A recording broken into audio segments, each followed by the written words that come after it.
Yeah.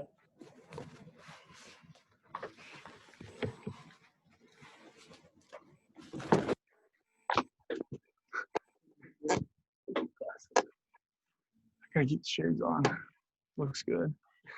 Does it? It's up to the people, I guess. All right, we're good.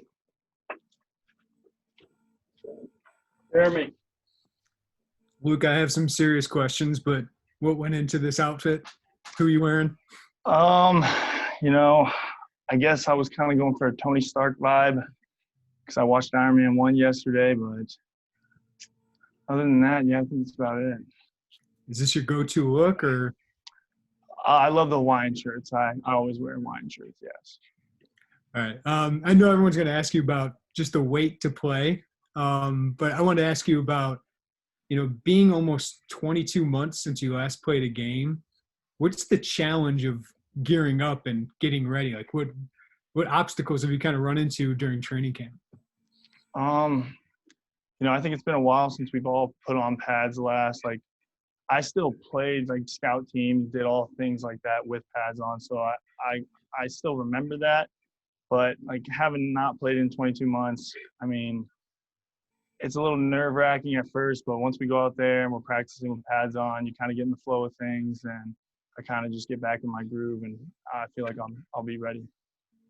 How have you kind of adapted to Rod's offense, given that you were on scout and probably didn't get real reps until now? Like, what have you had to adapt to there?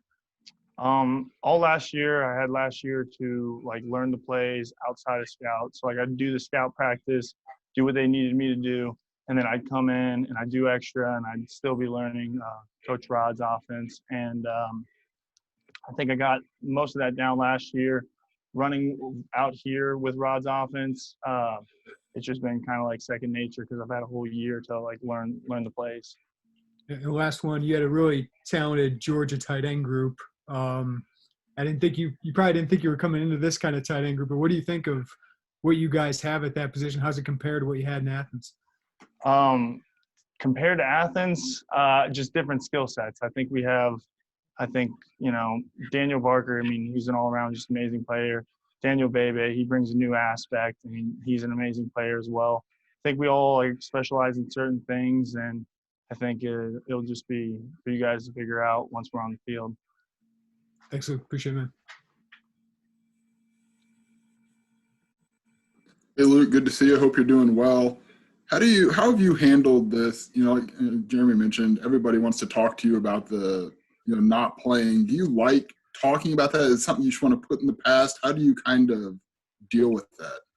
I mean, I'm not afraid to talk about it. I guess part of me does want to put it in the past. Like, I know everybody knows I sat out last year. I didn't play, and I've moved on from that. I've had, thanks to Coach Lovie Smith, Josh Whitman, U of I, my coaches, my teammates, the staff, because they've all been really supportive of me and my year off with my grandpa passing, and that made that transition easier. And I kind of just want to move on from it and just focus on the here and now in this season.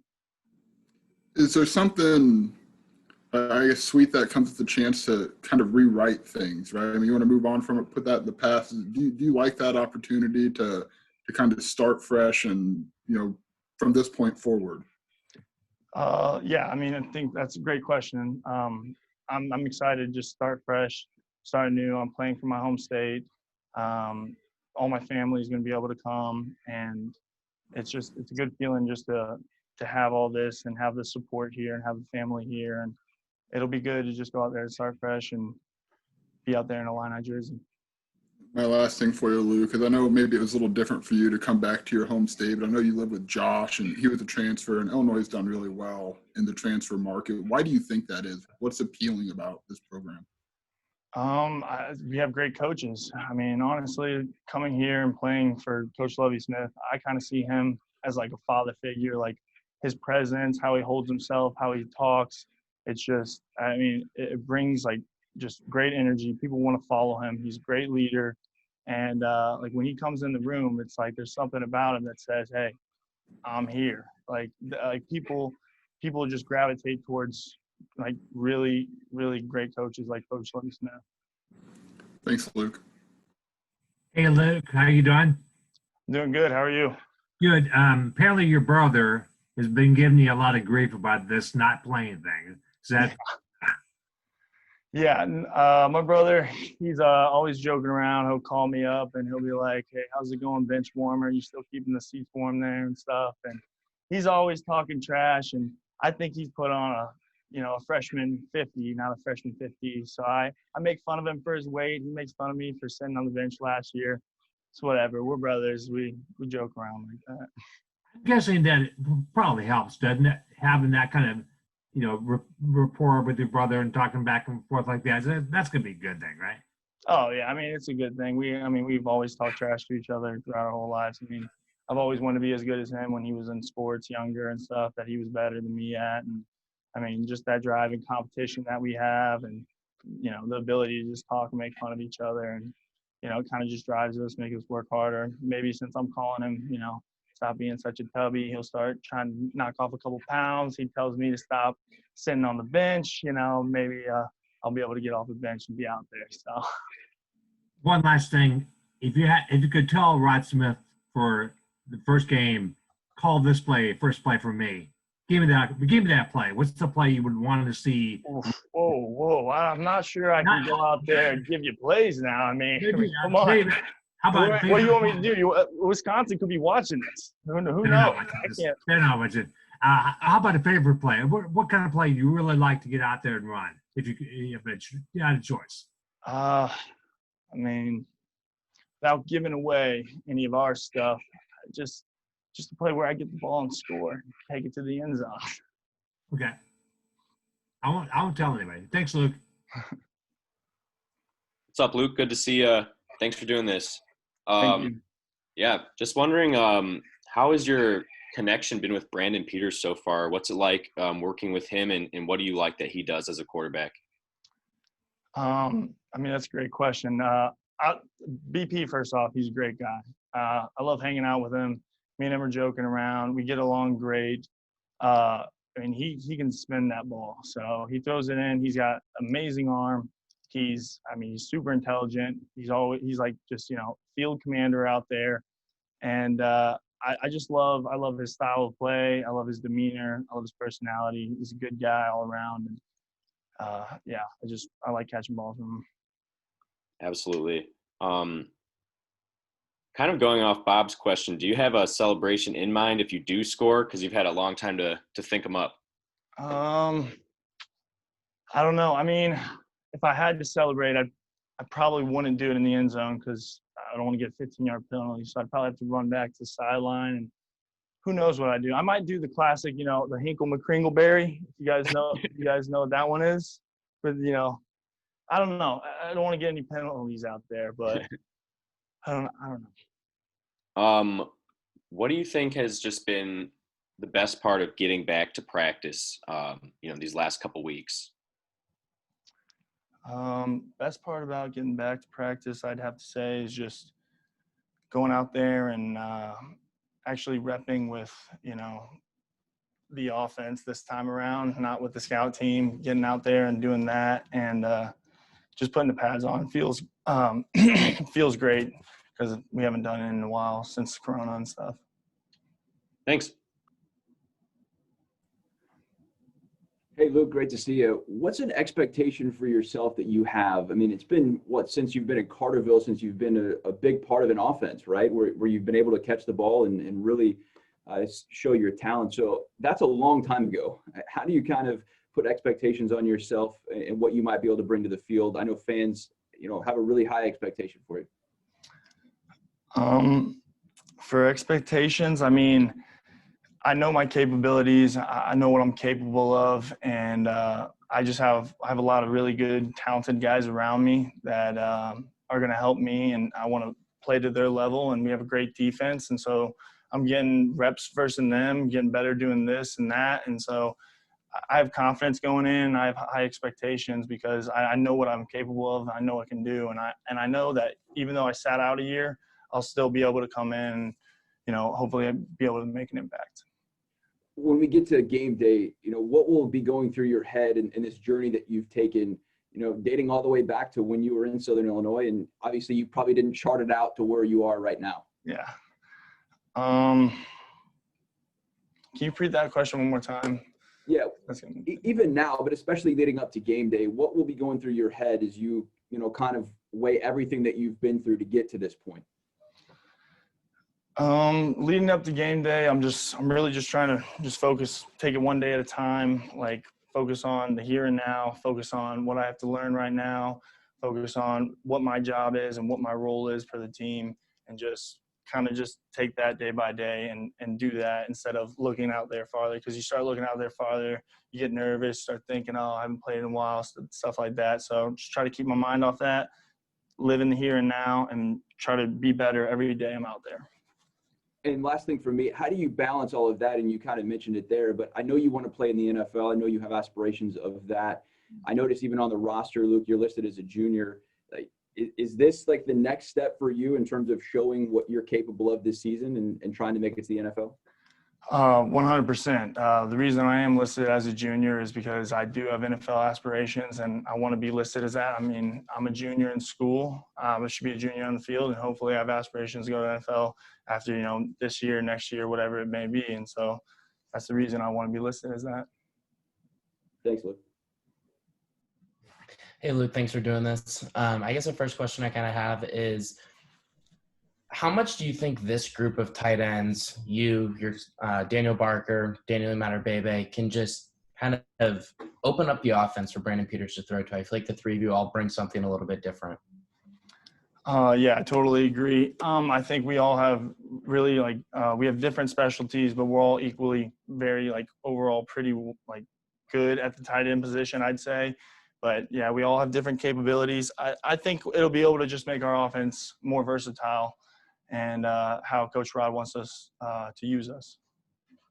So what do you think the most difficult thing about defending the three of you is going to be? Because last year, it was there was times when Daniel Barker was on the field and it was obvious that you guys were in a passing situation. He was going to be running a route. But now they have the opportunity to run a couple different sets with the three of you because of your different skill sets. What's the most difficult thing defending that?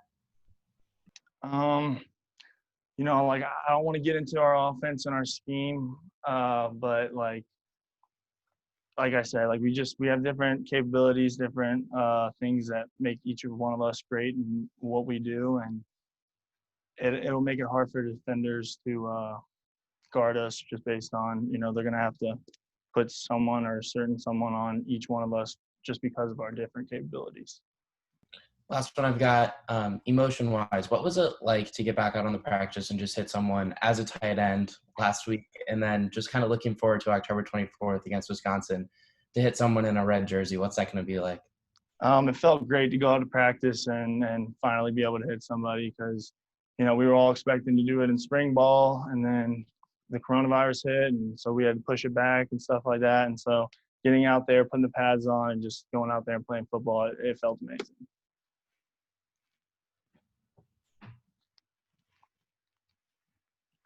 Hey, Luke, I was just wondering, with you last year, it seemed like you were kind of a big energy guy. You knew you weren't going to be taking the field, but found a way to kind of stay engaged.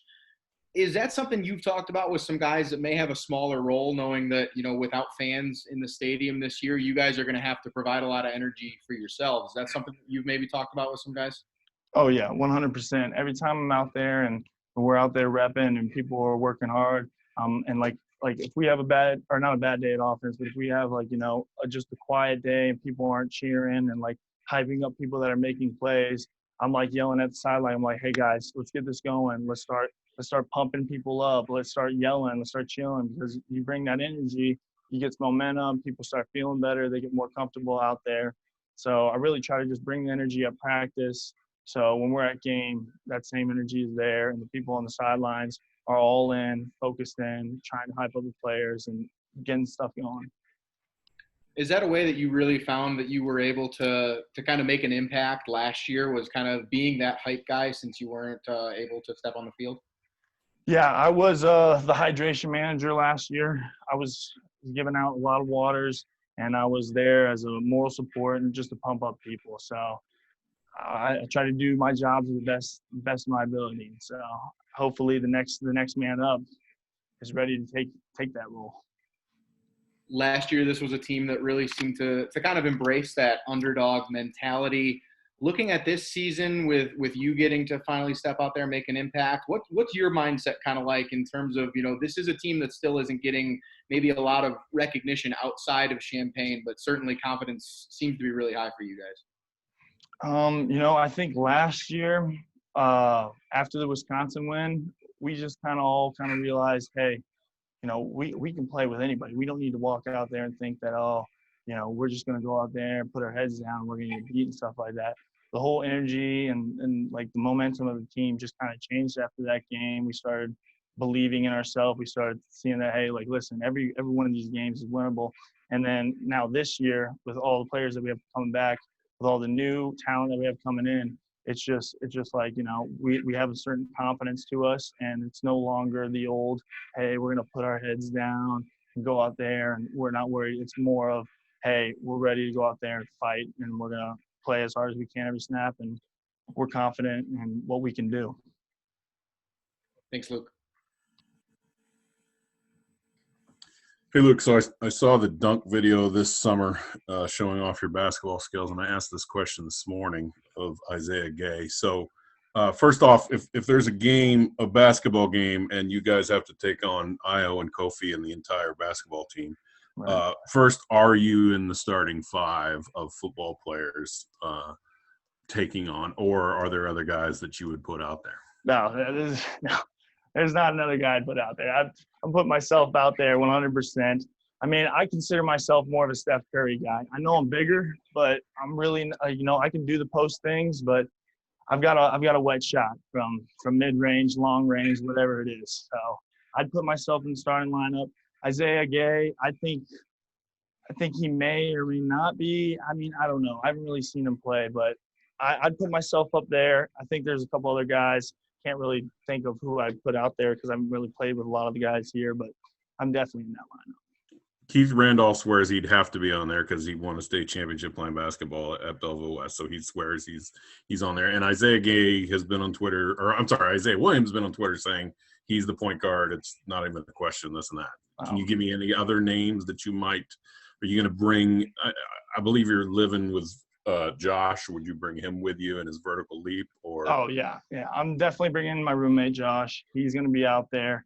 We're just going to basically just pick and roll and just throw it up to him. He's he got, 50-something inch vertical. Like, he's definitely on the team. Keith, he's a great guy. He's funny. Yeah, honestly, he is. But am I putting him out there? I don't know. I haven't seen him play. He talks really well, but at the end of the day, I think I'm going to get some bigger guys in there, some, taller guys. I mean, he's a pretty big guy himself, but I don't know. I think Keith is a little misguided with what he was saying.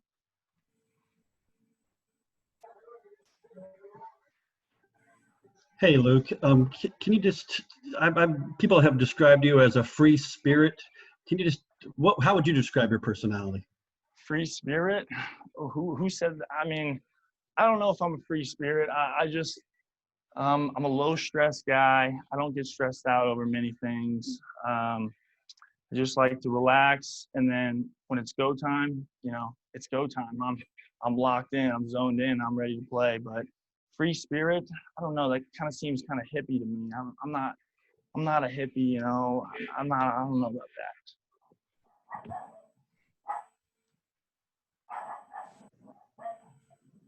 So you don't really have trouble turning it on and off? Right. No, there's no trouble turning it on and off. Where did some of the recruiting analysts told me you were a guy that was a little bit thin in high school, but you were still physical. Where did you get that style of play from? I think I watched The Waterboy, and that's honestly where I got that style of play from. I was a little scrawny dude, probably 160 soaking wet freshman year of high school, maybe 150, I don't know. But I watched The Waterboy, and I was just like, you know what? I'm just going to go head first, fast as I can at this guy and see what happens. And it's kind of where I got that from. And then I started gaining weight and getting stronger, and it made it a little bit easier. John had asked something that I was going to, or kind of alluded to what I was thinking. you're cracking jokes. You've been through a lot of adversity. Does that kind of help get through it? Because you seem to win over the room. I'm looking down here and everybody's cracking laughs from when you mentioned the water boy, the wardrobe. I mean, I'm 45. You bring me back to Jim McMahon, 1985 with that wardrobe and the glasses. So where's the personality I kind of come from? Does that help with the adversity that you've been through? I guess I don't know. I mean, I just try to, I try to just be stress free when it comes out there. Like, and I don't know, when you're bringing up stuff like, personal things that happen in my family, like obviously it's hard to be stress free about that. But yeah, like when stuff bad happens or stuff goes wrong, I just try to I don't know, laugh it off or just try to get around it that way. So I guess that personality might help it that way. I don't know. You mentioned your family. Your dad's reached out to me a bunch of times, and now that you're so much closer distance-wise, and he's excited that you're playing in what he said Carterville colors too. So the colors are matching up, and he's excited. And these are drivable games for them. Is it starting to click and register with you for that? If the Big Ten opens up where families can go? Oh yeah, I can't wait. I don't know if the Wisconsin game is going to have family members or not, but I know if they do, my family will be there if we're allowed to get tickets. My family can't wait. They're texting me every day. My dad's he's a hype man, getting me going, getting me pumped up. And I can't wait to see my family out there when I'm out there on the field. So yeah, I'm ready for this. You've had the year, like you were joking about being the hydration guy and all, but what have you done to take advantage of that time to learn the plays, to learn the system, to perfect your craft? Like you mentioned, all the different tight ends, everybody brings something to the table. Where have you seen the change in yourself to come in and be a contributor? Just over this past year off, I put a lot of time into film, put a lot of time into the playbook, trying to learn the plays, learn the offense as fast as I can. So it's a smooth transition when I'm out here right now in practice. When I'm out there and I'm going, it's not like, oh, I got to learn this, this, and this. Oh, hey, I already got it last year. Now it's just time to go out there and apply it. And now for last thing for me, it's been a journey for you. So from the SEC football, Big Ten, I mean, the crowds from Ohio State to Michigan, like it's nothing like it with 110,000 people at a game. And then what are you looking for with the journey, the action on the field? These are some big rivalries and stuff that you're going to be coming up against. And so what you've seen and now where it goes with this journey, because it's got to be exciting for you. Yeah, I mean, it's super exciting. It's honestly sad, we're not going to be able to have that environment of, 100,000, 90,000 when we're playing these big games and stuff. But as long as we got some good hype guys on the sideline, I think we'll be able to suffice out there. But I'm excited just to get out there, go out there, hit the field, play with the guys. The environment will be a little different, but we'll be able to adapt, improvise, adapt, and overcome.